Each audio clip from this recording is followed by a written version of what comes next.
now tell them, in the evening you will have what? Meat to eat. And in the morning you will have bread, all the bread you want. Now, then you will know that I am the Lord your God. Now, this really messed me up. Now, where are they? They're in a... But now, God knows that they're in a...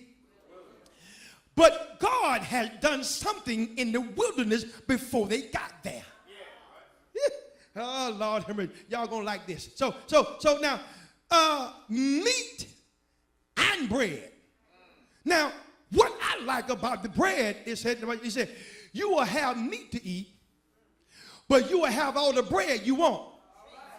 Which means, he's saying, I'm going to give you more bread than meat.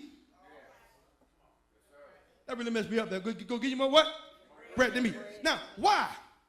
Because Jesus would come along later and say, I am the bread of...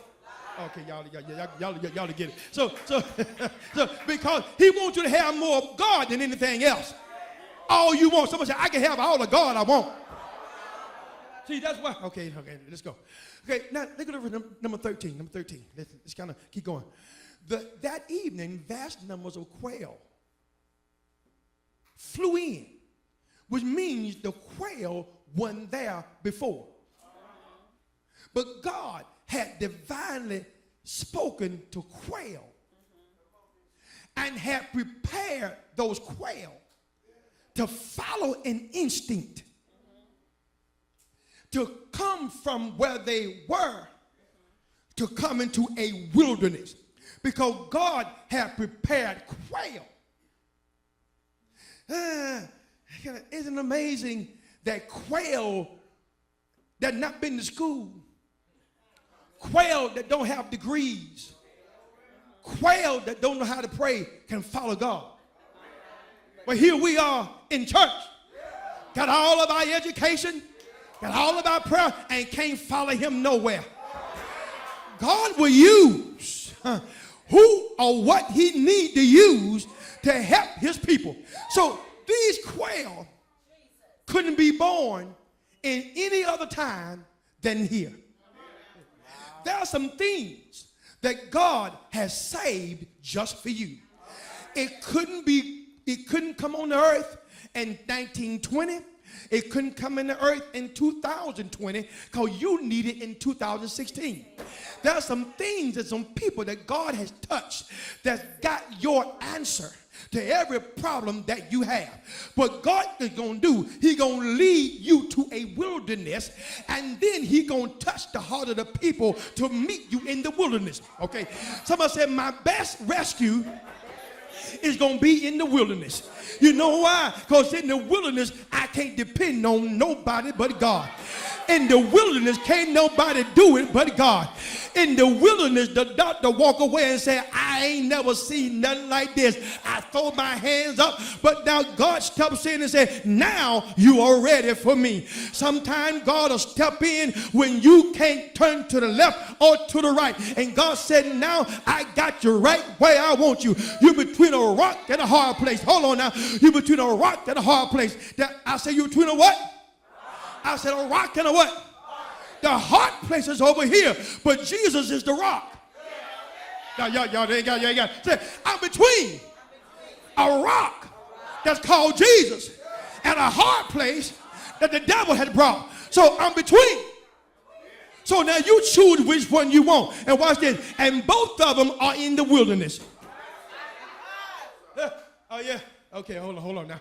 So he says, this evening, not just a few, but many numbers of quail flew in and covered the camp. Put your hands on yourself and say, I believe if I follow God, if I end up in a wilderness, vast numbers of blessings is going to come and cover my camp.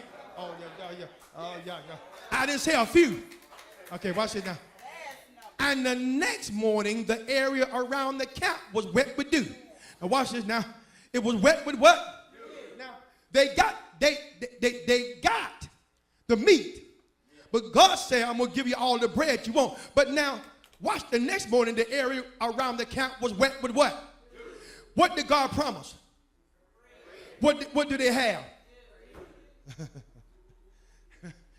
He promised them, but they see. Now, watch what God does.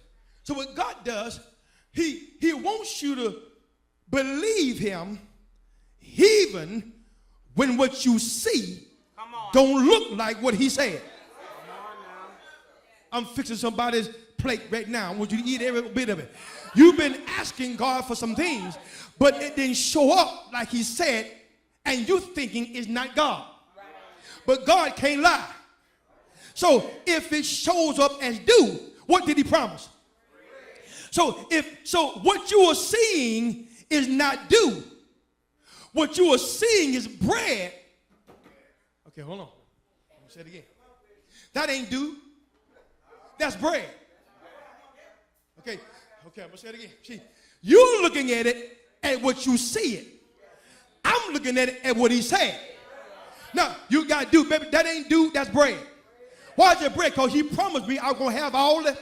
See, what you got to do is start calling what God said it is, even though it shows up differently. Okay, yeah. See, I'm trying to help somebody. See, you're looking at it as do. What did he promise? So why are you calling it do? Okay, go to Romans chapter 4, verse 17. I love the way God did. I walk this word. I eat this word. Watch it now. Watch it now. This is what the scriptures mean when God told him, I have made you a father of many nations. Abraham was as he was as impotent as a doorknob. Right. You touch a doorknob, ain't nothing gonna happen. That's how dead he was. Okay, y'all to get it when y'all go home. Now, this happened because Abraham believed in the God who brings back to life and who creates new things out of what? The King James said he called those things that be not as though they were. So now go back to the scripture that we just left. Lord have mercy. So they got to call it meat when it looks like dew. All right, now watch this. They got to call it bread when it looks like dew. Now to go to verse number 14. Okay. Now to go to the next screen. And when the dew evaporate. Now what did evaporated mean? Disappear. A flaky substance. Look at God. Huh. Ain't Jemima one there?